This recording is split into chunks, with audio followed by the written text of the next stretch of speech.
In the office, in office. He is in the office, is in office. ఈ రెండు sentences ఒకటేనా?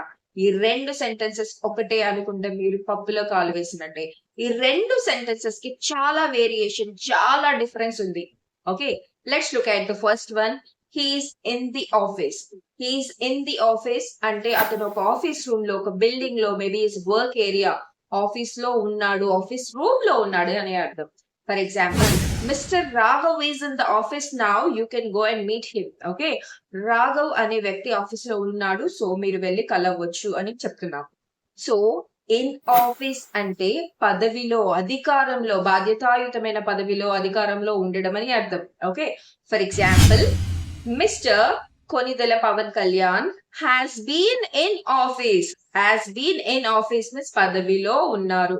Has been in office as the Deputy Chief Minister of Andhra Pradesh since 2024. అంటే 2024 నుంచి పవన్ కళ్యాణ్ గారు deputy chief minister of Andhra Pradesh గా పదవిలో ఉన్నారు అని అర్థం. సో ఇన్ ద ఆఫీస్ కి ఇన్ ఆఫీస్ చాలా డిఫరెన్స్ ఉందని ఇప్పుడు అర్థమైంది కదా. ఇన్ ద ఆఫీస్ అంటే ఒక ఆఫీస్ రూమ్ సెట్టింగ్ లో ఉండడం అని అర్థం.